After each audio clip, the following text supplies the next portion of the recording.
buenas tardes, bienvenidos a la Academia Mexicana de la Historia. Como siempre, un gusto recibirlos aquí en nuestros ciclos, en nuestras transmisiones en vivo. Pues hoy, como ya leyeron, en nuestra última sesión de nuestro ciclo del cólera a la COVID-19, enfermedades e historia, pues voy a dejarle los micrófonos a la doctora Claudia Agostoni, miembro de número de esta academia y coordinadora de nuestro ciclo. Doctora, tiene usted la palabra. Muchas gracias, Yasmín. Pues hola, ¿qué tal? Buenas tardes. Bueno, me da muchísimo gusto que estemos aquí en esta última conferencia del ciclo.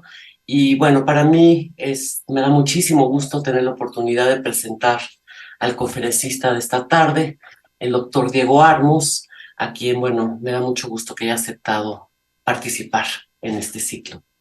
Diego Armos estudió en la Universidad de Buenos Aires, es doctor en Historia también por la Universidad de California y enseña Historia Latinoamericana en Swarthmore College, Estados Unidos. Él ha sido profesor invitado en universidades latinoamericanas, europeas y chinas e investigador del Centro de Estudios Urbanos y Regionales en Buenos Aires y del CONICET, también en Argentina. También ha sido profesor invitado en las universidades de Harvard, Columbia, Nueva York, en el Instituto Iberoamericano de Berlín y en la Fundación Fiocruz en Río de Janeiro. Su obra es enorme, importantísima, y entre sus libros enfocados en la historia de las enfermedades y la salud, me parece particularmente importante presentar y mencionar los siguientes. From Malaria to AIDS, Disease in the History of Modern Latin America, del 2003. Entre médicos y curanderos, cultura y enfermedad en América Latina, publicado en 2002. Cuidar, curar, controlar. Ensayos históricos sobre saúde e doença en América Latina y Caribe, del 2004. Su libro, un libro muy hermoso, La ciudad impura, Salud, tuberculosis y cultura en Buenos Aires, 1870-1950. Y también un libro compilado con Pablo Gómez, publicado en el 2021, que se titula The Gray Zones of Medicine, Healers and History in Latin America. El año pasado también se publicó el libro Sanadores, Parteras, Curanderos y Médicas, las artes de curar en la Argentina moderna, por el Fondo de Cultura Económica. Y en 2012, además de todo esto, recibió del Ministerio de Ciencia e Innovación de la Argentina el Premio Raíces. En 2015, el doctorado honoris causa de la Universidad de Córdoba, Argentina. Y este año, la Fundación Alexander von Humboldt le entregó el Premio Humboldt de Investigación.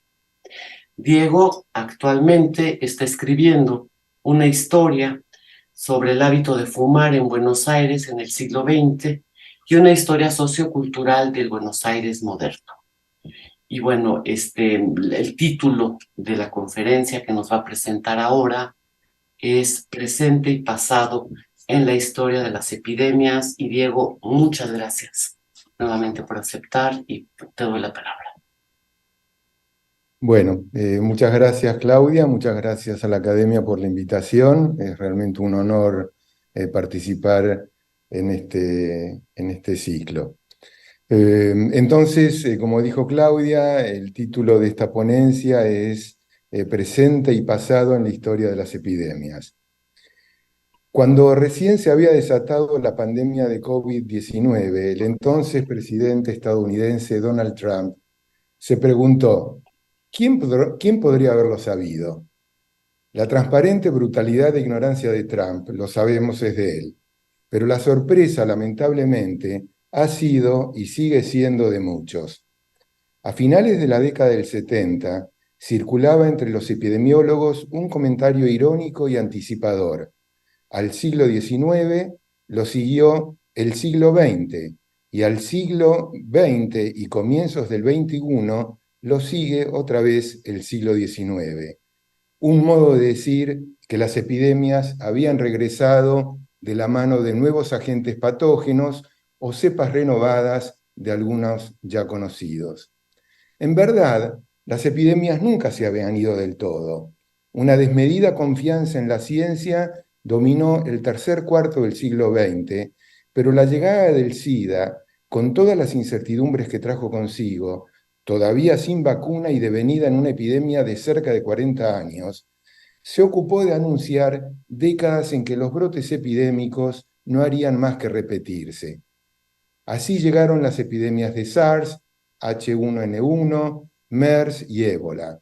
A ellas se ha sumado el COVID, que sin ser la primer pandemia en tiempos de acelerada circulación de personas, productos, información e ideas, sí parece haber traído consigo una crisis planetaria y multidimensional percibida en Occidente como única e incomparable. Por lo menos desde 1997, con el brote de virus aviar, funcionarios de salud pública, virólogos y epidemiólogos de muchos países han estado advirtiendo que en un futuro no muy lejano íbamos a experimentar los rigores de una gran epidemia, probablemente asociado a virus pulmonares. No precisaban cuándo y qué tipo de virus, pero no dudaban en que eso ocurriría, puesto que ya habían asumido que estábamos viviendo, tal como había ocurrido en el pasado, en una era de epidemias. En efecto, más de 5 nuevas enfermedades infecciosas que afectan a los humanos surgen cada año, cualquiera de las cuales puede terminar provocando una pandemia. Las razones que explican estos procesos patológicos son realmente muy complejas. Sin duda, el cambio climático, la agricultura intensiva, el uso indebido de la tierra y los hábitos de producción y consumo que alteran precarios equilibrios ecológicos. Pero hay más, mucho más que eso.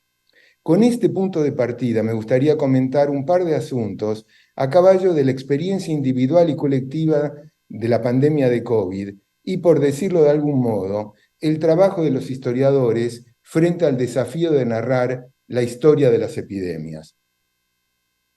Comienzo con las narrativas motivadas por la irrupción del tsunami que fue la pandemia del COVID. Las incertidumbres que marcan la experiencia individual y colectiva de vivir una pandemia alentaron una tremenda proliferación de reacciones y discursos. A todo lo largo del 2020 abundaron los vaticinios, algunos sinceros y legítimos, otros apocalípticos y esperanzados, muchos improvisados y apenas informados, casi todos convencidos que ya nada seguiría siendo tal como lo conocimos. En esta proliferación de discursos hubo realmente de todo. Los filósofos que hablaban sin dudar que se trataba de una gripita, los periodistas de todo terreno y opinadores seriales que acababan de descubrir la epidemiología y pontificaban como expertos. Algunos tópicos de esas intervenciones fueron memorables, entre ellos los que lo explicaban todo por el neoliberalismo, asociado a una posible zoonosis producto del asalto de un virus a una especie a otra, o la falta de agua potable en las ciudades. Otros articulaban explicaciones más culturalistas y anunciaban, y no estoy exagerando, la emergencia de una vida cotidiana sin besos y sin amor, porque las mascarillas habían llegado para quedarse para siempre, a la manera de obstáculos en el contacto físico de los humanos. Lo hacían no hablando desde la experiencia personal, existencial, sino vaticinando un futuro inevitable. Estos comentarios, en verdad pulsiones, parecían subrayar que estábamos viviendo unos tiempos de pandemias únicos y sin precedentes. Y al referirse a las epidemias del pasado, lo hacían de modo anacrónico, porque tendían a hablar de epidemias en plural y a lo largo de los siglos, no de una cierta epidemia en un tiempo y lugar específico y relacionada con una cierta enfermedad. Las dos epidemias más usadas para referirse al COVID fueron la peste negra y la epidemia de influenza. La primera en el siglo XIV, la segunda hace más de 100 años. No faltaron, por supuesto, los discursos de los políticos. Ellos suelen llevarse muy mal con el carácter disruptivo de una epidemia, más aún cuando se trata de una nueva epidemia. El desafío naturalmente es inmenso, hay que reconocerlo, y muy pocos de esos políticos logran manejar discretamente bien la difícil ecuación política en última instancia de las razones de la salud pública y las razones de la economía. Usar bien el modesto y limitado arsenal de recursos para mitigar el contagio y, del mejor modo posible, navegar las incertidumbres traídas por la pandemia no es una tarea fácil. El problema muy serio es que las incertidumbres no solo tienen mala prensa, sino también una relación muy complicada con la política, en particular con la política de los políticos. Por muchísimas razones, una pandemia pone en aprietos a la política nacional y a la política internacional. De la impotencia que se quiere ocultar a la tentación exitista alimentada por una promisoria estadística que a la semana siguiente se desvanece, de la inevitable tarea diaria de comunicar a la población los implacables números de contagios y muertos al tiempo, al también inevitable y loable esfuerzo por ofrecer alguna perspectiva de futuro, de la brutal exposición de desigualdades sociales preexistentes y ahora exacerbadas por la pandemia, a la gestión de una coyuntura sanitaria, social y económica que solo en raras ocasiones permite aumentar el capital político de quienes deben gobernar la crisis, de los privilegios económicos o políticos que alimentan el diferencial acceso a tratamientos y vacunas, a las dificultades por articular una estrategia global donde todos los países puedan acceder a los recursos disponibles para mitigar el contagio y terminar con el azote epidémico.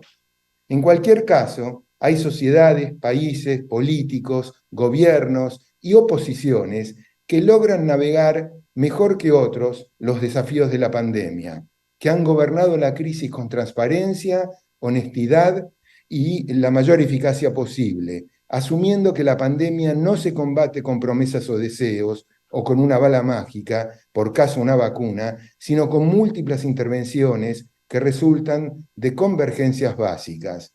Y digo convergencias básicas, muy básicas, puesto que en algunos países los consensos, aún frente a la profunda crisis desatada por la pandemia, fueron algo muy difícil de conseguir o mantener en el tiempo. En 2021, ya en el segundo año de la pandemia, fueron tomando una nueva dimensión las lecturas realistas y despojadas de ampulosidad. Se hablaba de los pocos recursos relativamente eficaces para mitigar el contagio. Por supuesto, de la infraestructura sanitaria y de atención, la disponible y la necesaria. También, y recurrentemente, del uso de la mascarilla, el distanciamiento físico, el riesgo de los contactos sociales en lugares cerrados, las cuarentenas bien localizadas y acotadas en el tiempo, el frecuente lavado de manos, el testeo de la población y el seguimiento y aislamiento de los enfermos. Y por supuesto de la cuestión de la accesibilidad a las vacunas en el marco de un lamentable nacionalismo sanitario que ignoraba aquello muy obvio y bien sabido, que los virus viajan sin pasaporte e ignoran los controles migratorios. Todas medidas de salud colectiva e individual, sin duda modestas, pero las únicas disponibles mientras se navegan las incertidumbres de la pandemia. En el segundo año de la pandemia se fueron opacando los audaces vaticinios que anunciaban la crisis final del capitalismo o difundían viejas recetas socialmente irresponsables e insensibles, los extremos de un arco de predicciones apresuradas con muchos matices intermedios. Las narrativas improvisadas del primer año perdieron la fuerza y voluntarista imaginación que tenían. Quienes habían opinado sin filtro o bien se impusieron a sí mismos un saludable esfuerzo de mesura interpretativa, o bien sus interpretaciones ya no lograban hacerse un lugar en los medios. La fatiga y el hartazgo frente a una pandemia que no anunciaba su terminación también parecen haber apaciguado el frenesí que durante 2020 alimentó algo que bien puede calificarse como una prolífica imaginación pandémica, una galería de discursos que nunca faltaron en las epidemias del pasado, pero que Internet había exacerbado de modo notable. Con el telón de fondo de la pandemia de COVID que acabo de describir, me gustaría reflexionar ahora sobre el trabajo de los historiadores frente al desafío de narrar la historia de las epidemias. Por eso el título elegido para esta conferencia, Invirtiendo un orden, en caso no haya quedado suficientemente claro y evidente, que propone encontrar en el presente algunas claves para mirar el pasado. A mucha gente en puestos de gobierno y gestión o dedicada a opinar e intervenir sobre las coyunturas del presente, la pandemia invitó a bucear a las apuradas en la historia y los avatares de la salud pública, la biomedicina y la epidemiología retrospectiva. Por lo general, sus disquisiciones comenzaban con el mantra de, en comillas, aprender del pasado, de las epidemias del pasado en plural, sin prestar suficiente atención a que cada epidemia es única. En ese grupo bien diverso, no faltaron algunos historiadores para quienes las enfermedades no habían sido objeto de estudio relevante, porque no les interesaba, no lo juzgaban destacado o porque se dedicaban a otros temas en estos tiempos de profunda fragmentación en el estudio e interpretación del pasado. El caso es que, con una intensidad poco frecuente, quienes se han dedicado a la historia de las enfermedades y la biomedicina fueron interpelados con la pregunta de ¿qué dice la historia? Una pregunta que parece sugerir que la historia funciona como una suerte de GPS frente al presente. Eso de la historia como escuela de la vida. Soy de los que piensan que la historia no es escuela del presente, no da lecciones y no puede definir una detallada hoja de ruta para evitar equivocaciones. Solo puede ofrecer lineamientos generales, esbozar un sentido de complejidad de la experiencia social e individual en el pasado, apenas iluminar algunos asuntos que son difíciles de vislumbrar en la vorágine y urgencias del presente. Por eso cuando me preguntaban qué enseña la historia de las epidemias mientras vivíamos la del COVID, solía responder de un modo lacónico, subrayando la necesidad de lidiar con el evento y proceso de una epidemia en un tiempo y espacio determinado, y de ese modo evitar respuestas fáciles y probablemente anacrónicas. En otras palabras, la necesidad de análisis situados y localizados. Entonces, más que la pregunta ¿se aprende del pasado para entender el presente?, me gustaría reflexionar sobre cómo el presente puede enseñarnos algo a los historiadores, o si se quiere, de modo más acotado y personal, lo que yo aprendí en estos largos meses de pandemia. Tal vez la primera lección puede condensarse en una línea. Escribir y pensar una epidemia es mucho más fácil que vivirla. La pandemia del COVID ha sido y sigue siendo, puesto que el COVID persistente es un dato sanitario en casi todas las poblaciones del mundo, una maratón plagada de incertidumbres. Presumir que de la mano de las supuestas lecciones del pasado se puede navegar la neblina del presente de una pandemia, en el caso del COVID asociado a un virus nuevo y desconocido, es, me parece, un total despropósito. Dicho de otro modo, creo necesario tomar nota y hacerse cargo explícitamente de la infinidad de asuntos, muchos saturados de complejas ambigüedades, que no podemos ni siquiera problematizar en la historia de las epidemias, y reconocer entonces que es larga la lista de lo que no hemos podido discutir, interpretar o conjeturar por la escasez de evidencias.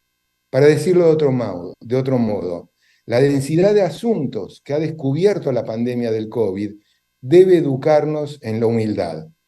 Tal vez podemos indicar y concluir que para algunos asuntos referidos a, por ejemplo, las recurrentes epidemias del siglo XIX y comienzos del XX en las ciudades, hemos encontrado algo así como una respuesta o articulado una conjetura más o menos convincente. Pero para muchos otros, solo nos quedan las preguntas.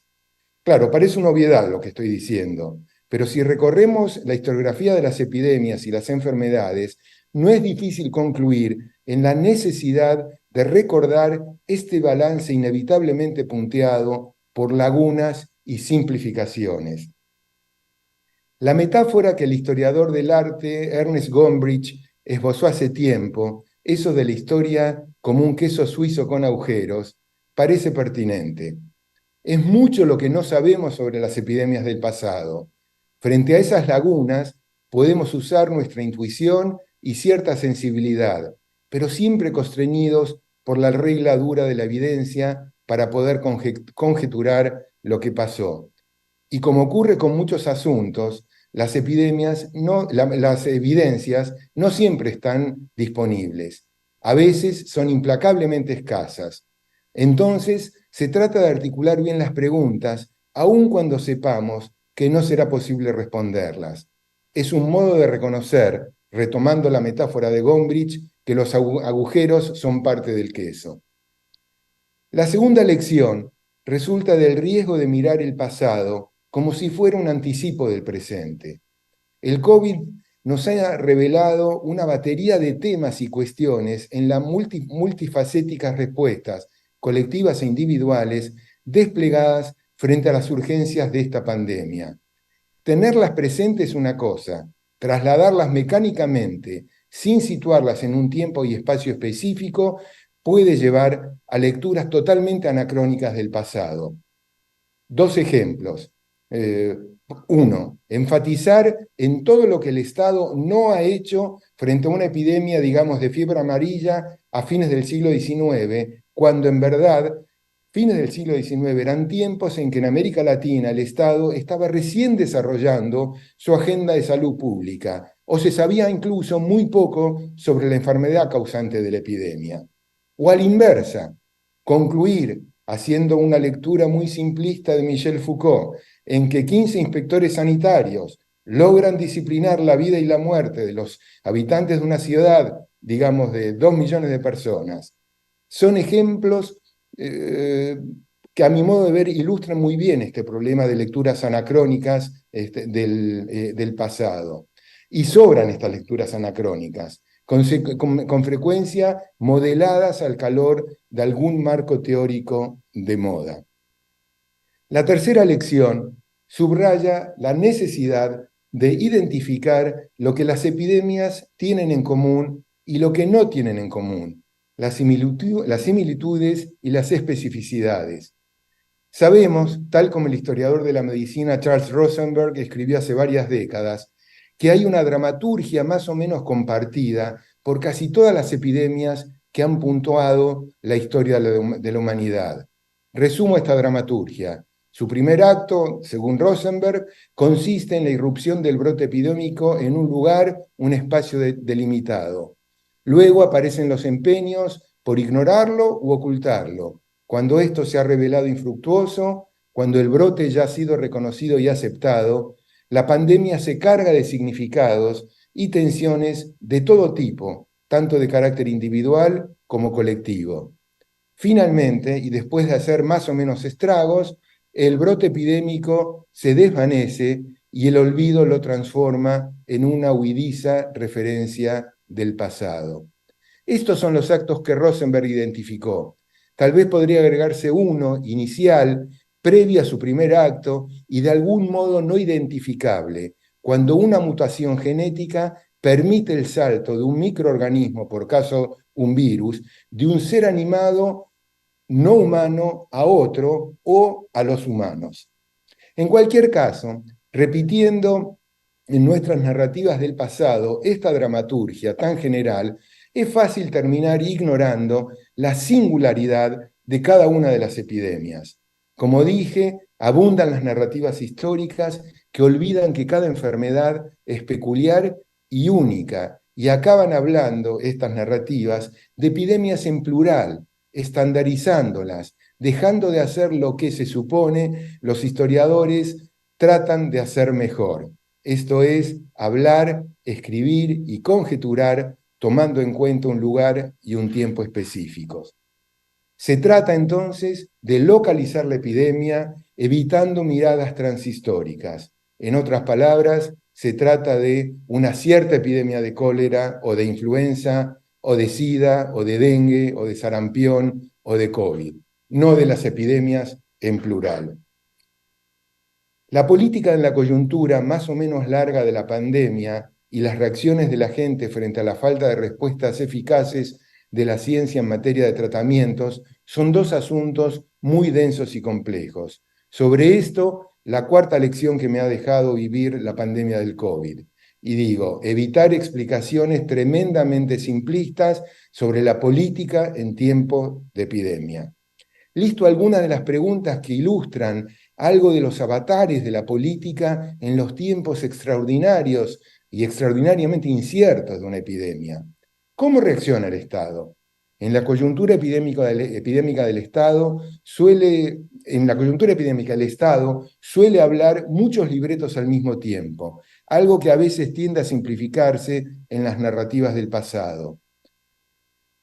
¿Cuánta legitimidad logran los sistemas políticos en su intento de mitigar el contagio y controlar la epidemia? La urgencia y el desconcierto pueden motivar consensos y convergencias, pero también no pueden motivar nada de ello. ¿Qué prioridades cuentan en la asignación de recursos presupuestarios siempre escasos? Esto es, y esto es un drama de todas las epidemias, al menos de las últimas que hemos estado viviendo, invertir en tratamientos o en prevención del contagio, o distribuir recursos para ambos. ¿Se trata de consensos y convergencias que producen intervenciones y respuestas exitosas en el esfuerzo por mitigar el contagio y controlar la epidemia? Vale la pena recordar que son muchas las epidemias en el pasado que se apagaron solas, más allá de lo que el Estado, la salud pública, la medicina y la ciencia pudieron haber hecho. Pero también puede ocurrir que un grupo de intervenciones sanitarias permita terminar controlando el contagio. Tal el caso de una vacuna, donde queda al descubierto la trama biomédica, política, geopolítica, social y económica resultante de los intereses vinculados con la producción, distribución y eficacia de las vacunas. Y respecto de las vacunas, ¿se trata de un derecho, de una obligación o de una opción individual? Fueron posturas diversas resultantes de determinados ideales respecto de los derechos individuales, o se trató de una cierta civilidad sanitaria individual asentada en la aceptación de la necesidad de preservar la salud colectiva. ¿Se trataba de perspectivas que no eran excluyentes? ¿Y qué mecanismos de marketing social se usaron a los fines de difundir la práctica de la vacunación? Si estas son algunas de las preguntas asociadas con el Estado en tiempos de epidemia, ¿qué pasa con las reacciones de la sociedad civil y los individuos frente a la falta de respuestas eficaces? Allí está, es innecesario decirlo, el complejísimo mundo de las experiencias vividas, de los miedos al contagio y la muerte, de los tratamientos improvisados y o alternativos. Y siguiendo con las vacunas, ¿qué respuestas sociales generaron las políticas de vacunación? ¿Hubo resistencias? Si las hubo, ¿de qué sectores de la sociedad? La quinta lección se articula bien en una pregunta. ¿Cuándo termina una epidemia? Y la respuesta puede ser arbitraria o producto de una decisión política. A comienzos de la década de 1970, Michel Foucault publicó una extensa crítica a cualquier empresa que pretendiera alcanzar la verdad histórica descubriendo sus inicios elementales. Citando a Nietzsche, decía que la historia enseña a reírse de las solemnidades de origen. El noble origen no es más que, cito, una extensión metafísica que surge de la creencia de que las cosas son más preciosas y esenciales en el momento del nacimiento. Cierro la cita. Foucault enfatizaba en que los orígenes históricos reales no fueron ni hermosos ni, en última instancia, muy significativos.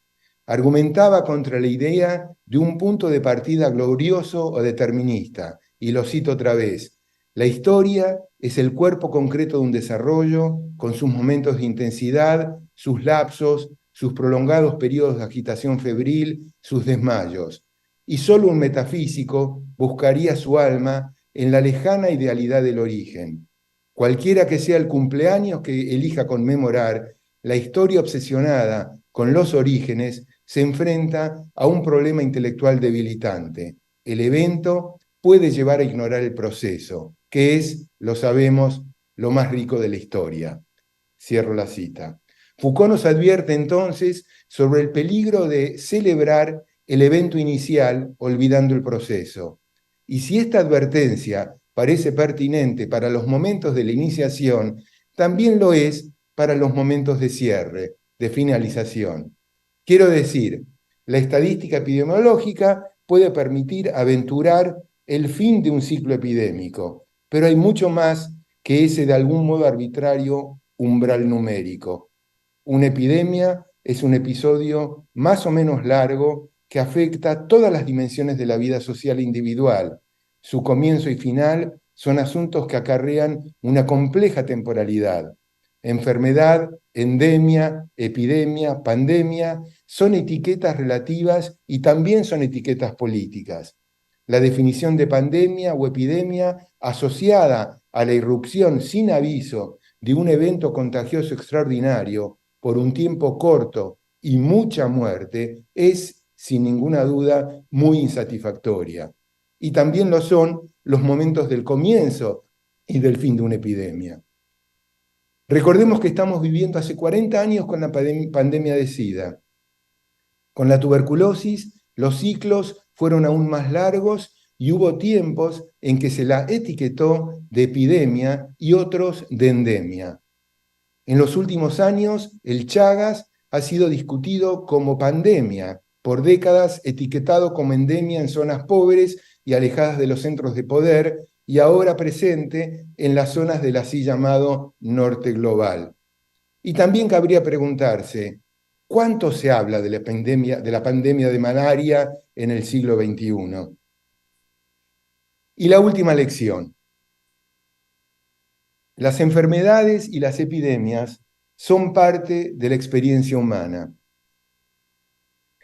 Algunas terminarán controladas, deviniendo en enfermedades con las que se aprende a vivir.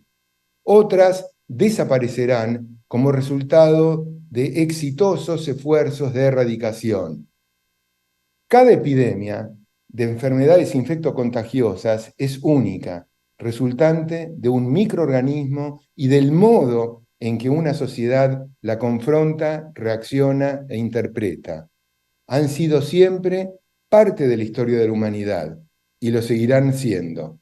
Es cierto que algunas enfermedades son evitables y es particularmente irritante cuando no se hace lo que se debe para evitarlas. Pero no todas las enfermedades son evitables. Desde siempre, las relaciones entre sociedad y medio ambiente han sido inestables. Muchas epidemias emergieron como resultado de un desequilibrio donde factores no humanos, como las mutaciones genéticas o intervenciones humanas, como las alteraciones en el entorno medioambiental, se enhebran con contextos sociales, políticos y culturales particulares. No me interesa subrayar ahora las necedades y horrores de los hombres en su relación con la naturaleza, sobre lo que hay abundante literatura. En cambio, quiero remarcar la existencia de procesos que no son resultado directo de las acciones del hombre y frente a los cuales la salud pública y la ciencia solo logra manejarse del mejor modo posible, insisto en esto, del mejor modo posible en la neblina de las incertidumbres. Baruch Spinoza, en el apéndice de la parte 1 de su Ética, dice, y cito, «Somos tan soberbios de creer que el mundo fue hecho, fabricado y organizado para nuestra satisfacción». Cierro la cita. No tener esto presente lleva a pensar que al portarnos mal con la madre naturaleza, deberemos pagar las consecuencias. Creo que esto es darle a la naturaleza, como en la antigüedad clásica, el carácter de una deidad con intención. Sin duda la lista de cosas que se han hecho mal en los últimos siglos es larga, pero esa economía de premios y castigos para entender el azote epidémico no parece ser completamente adecuada. En otras palabras, las mutaciones genéticas no pueden explicarse única y exclusivamente de la mano de, digamos, la tala de árboles o el calentamiento global. Si así fuera, no hay modo de explicar muchas de las epidemias del pasado. Al final de cuentas, las epidemias son tan viejas como la humanidad. Espero que se entienda lo que quiero decir. Las enfermedades y epidemias son fenómenos sociales, culturales, biológicos, económicos, pero su origen es algo más complejo que no se explica solamente de la mano de la economía, la ecología o la cultura. Y esto es relevante en la historia de la ciencia y también en las evaluaciones que se hacen de la performance de la salud pública y las políticas de salud. Al empezar, me referí a la sorpresa del expresidente Trump frente a la pandemia. También expresé mis reservas con los discursos de los filósofos, la audacia interpretativa de los periodistas todoterreno y la incapacidad de los políticos.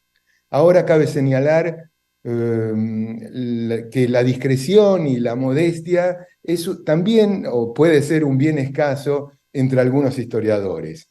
Cierro con el para mí irritante comentario de uno de ellos, que creyó en tener una respuesta para todo lo que estábamos viviendo. Decía al promediar el primer año de la pandemia, 6 meses iniciada la pandemia de COVID, cito textual, hoy, a más de un año de haberse declarado oficialmente que la enfermedad de COVID era una verdadera pandemia, está cada día más claro que el causante principal de esta terrible pandemia que azota actualmente a la humanidad entera no es otra que el sistema mundial capitalista todavía vigente en escala planetaria, ya que lejos de las tramposas pseudoexplicaciones naturalistas o biologicistas que querrían presentar al COVID como una azarosa e infortunada mutación natural de un virus animal que migra también de modo desafortunado y casual hacia los seres humanos, se impone cada día más claramente la evidente realidad de que es más bien el capitalismo, con su profunda e ineludible lógica depredadora y destructora de la naturaleza y de la ecología, el que termina por provocar estas mutaciones y migraciones de las enfermedades animales hacia la cada vez más frágil y precaria especie humana. Al desencadenar una eliminación brutal, súbita y descontrolada de las fronteras naturales y transhistóricas entre el reino animal y el reino humano, el capitalismo ha ido creando durante varios siglos la indefensión y la debilidad de los cuerpos humanos frente a esas nuevas e inéditas enfermedades provenientes de los animales. Cierro aquí esta larga cita. Y digo, el siglo XIX produjo grandes síntesis históricas que ofrecieron futuros deseados. Marx lo hizo a su modo, también lo hizo Saint-Simon, Comte o Tocqueville. Son solo ejemplos de una larga lista. Pero después, la historia hizo lo suyo con esos futuros deseados, donde estas realidades resultaron bien distintas y producto de acciones humanas y también a veces de factores extrahumanos. En la historia de las epidemias, y con esto termino, esta tensión entre factores humanos y extrahumanos es clave. Entre los factores extrahumanos están, por ejemplo, los virus. Se trata de factores que no podemos ignorar cuando intentamos entender qué pasó con las epidemias y enfermedades en el pasado. Me gustaría concluir afirmando algo que creo aprendimos, no lo leímos ni nos lo contaron en estos 2 años de convivencia con el COVID. Las epidemias han sido y seguirán siendo fenómenos totales donde se conjugan en tiempo y espacio, bien localizados, todas las dimensiones de la experiencia humana, de la cultura a la biología, de la economía a la política, de la psicología a las creencias de todo tipo. De algún modo, deberían ofrecer a los historiadores la oportunidad de evitar los enfoques fragmentados, esquemáticos, donde muchas veces se sacrifica el contexto y entonces volver a la elusiva pero necesaria aspiración a escribir historias totales. Muchas gracias.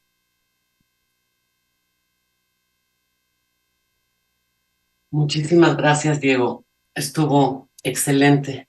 la conferencia, las reflexiones que hace sobre, pues, el proceso, ¿no? El proceso epidémico, pero situado, ¿no? Es decir, en un momento y en un espacio muy particular. Y bueno, es muy, muy sugerente todo lo que has mencionado. Bueno, hay muchos temas que me han llamado mucho la atención, pero hay uno en particular que me gustaría saber si pudieras ahondar un poco en ello.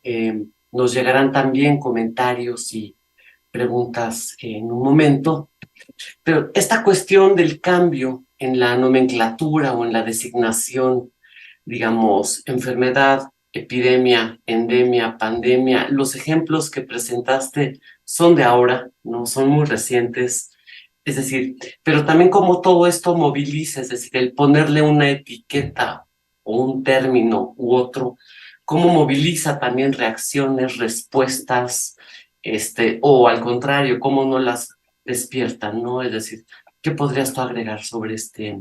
Eh, bueno, sí, que efectivamente creo que son todas etiquetas en última instancia políticas, ¿no? Cuando puse estos ejemplos terminé con el caso de la malaria, que claro, ya sabemos que es discutida como una endemia. El SIDA ya lleva 40 años. ¿Qué hacemos? ¿Le ponemos etiqueta de endemia o la tratamos como una epidemia? Y creo que a diferencia de la malaria, el SIDA con 40 años sigue siendo discutido como pandemia. Acá no hay nada más que recordar la distribución desigual de influencias que tiene el norte global y el sur global, donde estas enfermedades han impactado a lo largo, en el caso del SIDA, a lo largo de los 40 años de modo desigual. Ahora ya sabemos que el SIDA fue mucho más igualitario, que finalmente terminó afectando más a los sectores más pobres, como ocurre con todas las epidemias. Pero bueno, un poco la observación mía apuntaba que hay una definición de epidemia como un fenómeno, una irrupción. Mata mucho y después de matar mucho desaparece. Y yo no sé si nosotros los historiadores podemos quedarnos conformes con esa definición. De modo que, bueno, un poco al final es algo obvio, que es como el pan de cada día para nosotros, que es pensar más las cosas en términos de procesos. Si vemos a la pandemia, a una epidemia como una irrupción así fugaz, bueno, creo que nos vamos a olvidar un montón de cosas. Claro, claro. Sí, sí, sin duda. También la cuestión de bueno, las diferentes maneras en las que se presenta en muchos casos esta irrupción, ¿no? Como lo mencionaste al principio, en este primer año donde había todo tipo de opiniones, y vaticinios y así de fin del mundo y demás, digamos, ese momento en particular fue particularmente, bueno, además de la incertidumbre en la que estábamos todos y todo, pero ver ahora a distancia también la cascada de opiniones de esos primeros meses es verdaderamente impactante y eso es algo que no tenemos para el estudio de otros momentos de, Eh, de epidemias. Es decir, esto, sí, yo creo que ahí también cuenta algo que me parece que sí es peculiar y es una novedad de esta epidemia, que creo que esta es la primera pandemia en tiempos de Internet. Esto yo creo que es la gran novedad, me parece. El avión acelera la circulación de personas, de productos, de ideas, de virus, pero el avión existía ya hace bastante tiempo, ¿no? Me parece que si hay algo nuevo aquí es Internet con todo lo malo y lo bueno que esto conlleva. Y me parece que este festival de discursos que hubo al comienzo, creo que está exacerbado también de la mano de Internet, donde, bueno, para bien o para mal, todo el mundo opina. Pero yo supongo que a muchos de ustedes les habrá pasado lo mismo. O sea, por primera vez nos preguntaban sobre, sobre el presente, ¿no? Este, sí, sí, y, sí, sí. y- Sobre el presente y sobre lo que comentabas, ¿no? Que bueno, pues dado el presente. pues qué iba a pasar, ¿no? Es decir, Claro, conociendo sí, la sí. historia de como si tuviéramos respuesta así. Ana María, creo que querías comentar, preguntar algo. Este, sí, felicidades, Diego. Un gusto escucharte. Yo tendría tres preguntas, porque hablaste de una crisis producida por la pandemia. Entonces, yo me pregunto si la COVID-19 habrá producido una crisis global o podríamos decir que la pandemia fue ya resultado de una crisis planetaria, climática, económica, migratoria, alimentaria, social, cultural. Esa sería la primera. Por otro lado, estoy de acuerdo en la necesidad de evitar explicaciones esquemáticas, pero no se me ocurre un ejemplo de pandemia vivida por la humanidad desde la pandemia de Justiniano en el siglo VI hasta la COVID-19 que no esté cruzada por guerras, migraciones, crisis ambientales. No sé si tú, se te ocurre o sea, si podrías pensar en alguna. Y por último, algo que me gustaría debatir contigo es este asunto. Yo coincido en que la pandemia de COVID-19 debe analizarse en su especificidad y también coincido contigo cuando dices que la historia no da lecciones. Sin embargo, durante la pandemia que hemos vivido, me llamó la atención el hecho de que buena parte de la población volteó la mirada a los representantes de las ciencias humanas y quizá en especial a los historiadores. Me pregunto y te pregunto si no será porque la historia no da lecciones, pero sí contribuye a poner las cosas en perspectiva. Bueno, empiezo por la última. No, no, yo coincido plenamente y traté de enfatizar sobre eso. No da lecciones y contribuye a poner las cosas en perspectiva. Coincidimos plenamente en eso. Lo que pasa es que me parece que el modo en que la historia o los historiadores fueron interpelados durante la pandemia, no sé si apuntaba a eso.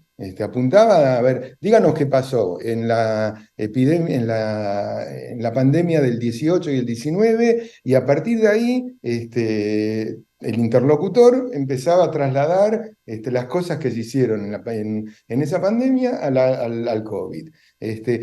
Vuelvo un poco a lo de Internet y al tema de los medios. A nosotros nos preguntaron, no nos preguntan casi nunca, pero esta vez nos preguntaron, pero después los discursos los armaban o los periodistas todoterreno, que otra vez, como dije, no sé si quedó muy claro, habían descubierto la epidemiología una semana antes, ¿eh? Y también los filósofos que encontraron el gran momento donde podían hablar de todo, ¿no? Lo mío es un poco reactivo, yo sí creo, no me dedicaría a la historia si pienso que la historia, el trabajo de los historiadores es pura inutilidad, ¿no? Creo que sí puede dar una perspectiva. Lo que creo es que me parece que ir a buscar en el pasado experiencias concretas que se hizo esto hace 100 años para poder enfrentar ahora este virus que es nuevo, no sé si es el modo adecuado. Y yo creo que las experiencias, las incertidumbres de la salud pública creo que revelan muy bien. Sería lindísimo que alguien se ocupara de trabajar con esas tensiones, ¿no? Eso respecto de tu última pregunta. La otra cuestión, esta relación guerras, crisis. Bueno, por ejemplo, la epidemia de SIDA, la pandemia de SIDA, no sé si está asociada a una guerra.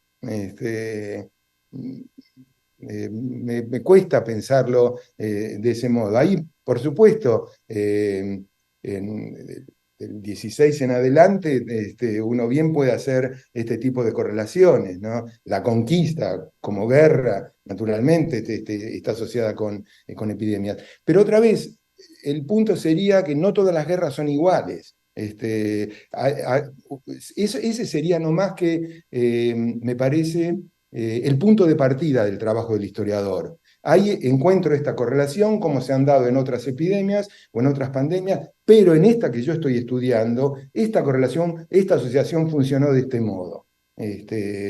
Um, Entonces, bueno, eso. Y finalmente, lo de qué empezó primero, el huevo o la gallina, si el COVID transformó la crisis en crisis global. Me parece que lo que hay que pensar es que la pandemia es global, es crisis global. ¿Quién la empezó?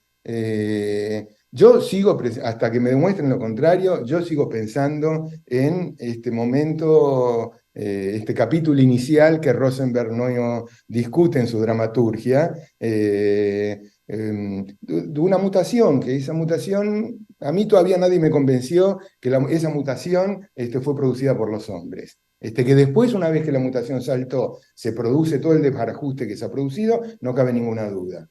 Pero otra vez, para ponerlo crudamente, pensar que el capitalismo es el que produce el COVID me parece un exabrupto. Y no, y espero que quede claro, no estoy haciendo una defensa del capitalismo. Lo que quiero decir es que me parece que es una simplificación total, porque si no, hace mucho tiempo que el capitalismo está dando vueltas, y entonces hay que concluir que el capitalismo tiene una vitalidad notable frente a todos los azotes epidémicos.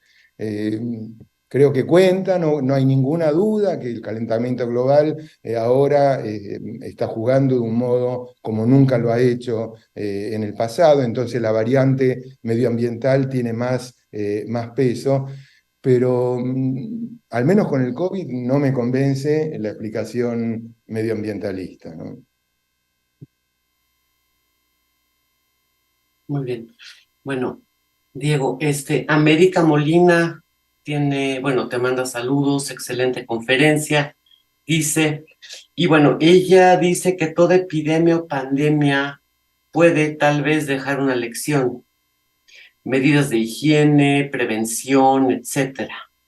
Y la pregunta que ella hace es si tú crees que esta pandemia dejará alguna lección. Ella dice, me parece que es pronto para pensarlo, para saberlo, pero te la hago.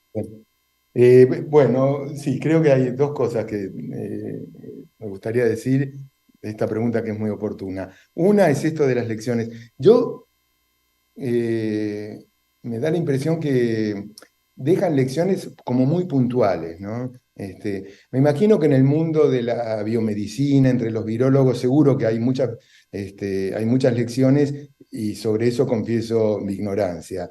Pero desde la perspectiva de un historiador social, que es como yo me siento, eh, me parece que hay dos ejemplos de dos epidemias que pueden ilustrar algo.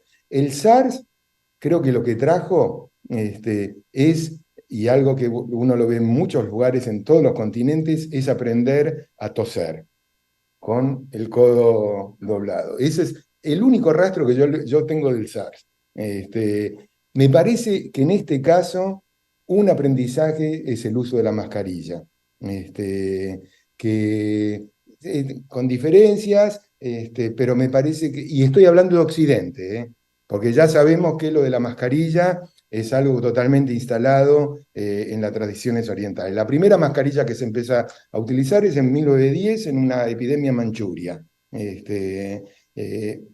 el mundo oriental, yo creo que todos veíamos, cuando vemos orientales en un aeropuerto, que andan, antes del COVID, andaban con las mascarillas, y me da vergüenza ser sincero en esto. Yo miraba, digo, qué exagerados estos muchachos, ¿no? Ninguna necesidad, si te sentiste mal. De hecho, tengo una anécdota sobre esto. Antes del COVID, estuve dando un curso en China, y en Shanghái el verano es un infierno de calor y humedad. Y en el seminario, de pronto, una de las participantes llega con una mascarilla. Y yo digo, ¿qué pasa? Porque hace tanto calor, ¿por qué venís acá a sufrir con una mascarilla?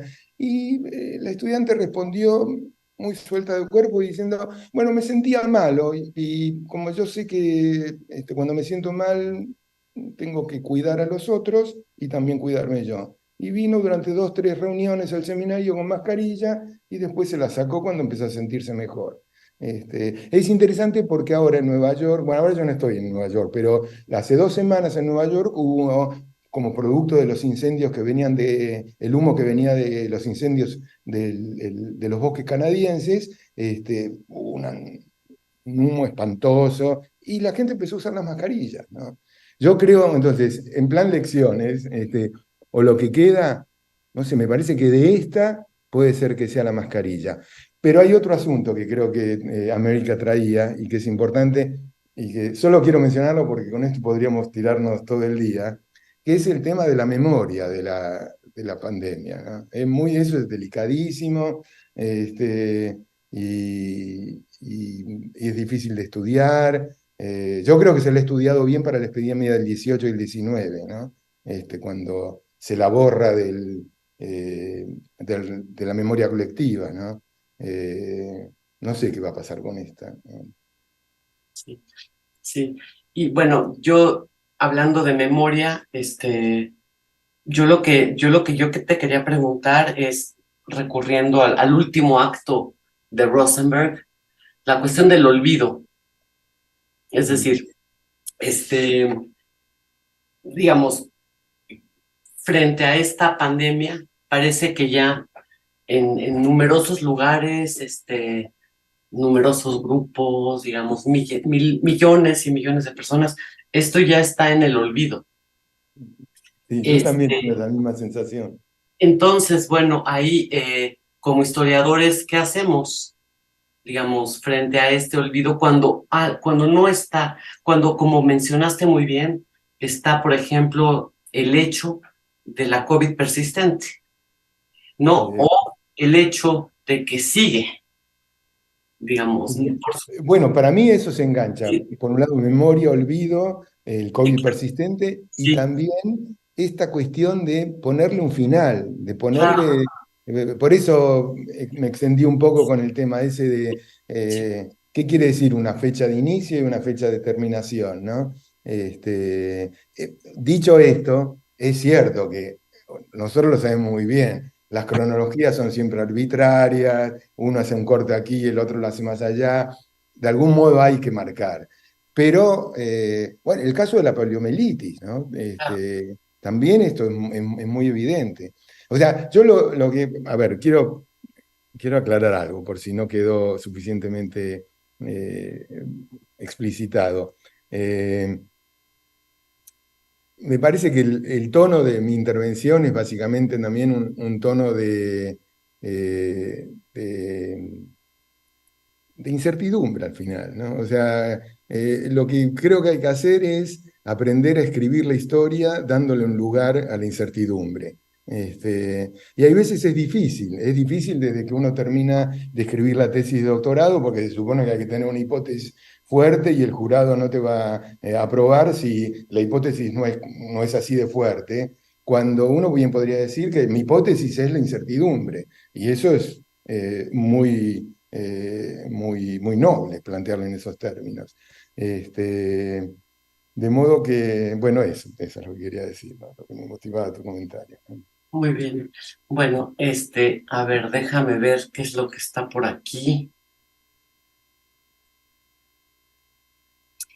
Bueno, hay una pregunta de David Ontiveros y dice, ¿cuál tendría que ser el abordaje en América Latina y el Caribe ante los riesgos de nuevas epidemias? Dice, con la COVID tuvimos grandes dificultades y bueno, educativos, de servicios, infraestructura, vacuna, insumos, protección, ¿no? Para el personal de salud y para la población en general. Si en América Latina y el Caribe hay algo que se... No sé, yo creo que eso lo pueden responder mucho mejor los que están produciendo políticas públicas.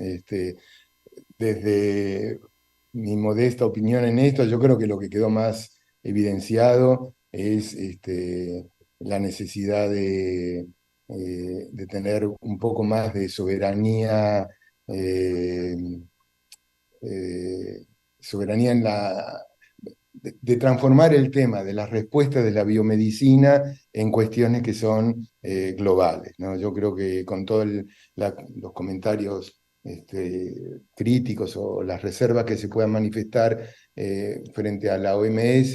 Yo creo que la OMS de movida trató de armar una respuesta con las vacunas que era global. Después la geopolítica hizo lo suyo. Pero no sé, lecciones, no sé, no sé. Yo no me dedico a No, las políticas de salud pública, ¿no? muy bien. Bueno, pues muchas gracias. No sé si quieras agregar algo, Diego. Bueno, No, no. Ok. no, todo muy bien, muchas gracias por la invitación. Y no sé, quizás cerrar no con una nota pesimista, pero me parece que las epidemias han venido para quedarse, ¿no? O sea, creo que hay que estar preparados, preparados como historiadores, digo, no más allá eh, de las crisis que puedan traer, porque creo que va a ser un tema, creo que estamos frente a una época de epidemias, ¿no? Así como fue fines del 19 y comienzos del 20. Luego hubo del 30 al 40, al 50 fue como más tranquilo, pero me parece que estamos en una de esas ahora. Claro. Eh, Sí. Bueno, Bueno, pues muchísimas gracias otra vez, Diego. Te no, agradezco mucho. Bueno, ha gracias, sido un gusto. Natalia, por estar aquí. Y bueno, gracias a todos los que siguieron esta conferencia de Diego Armos. Y bueno, gracias a la Academia Mexicana de la Historia. Y bueno, nos despedimos entonces. Muy bien. Luego. Gracias.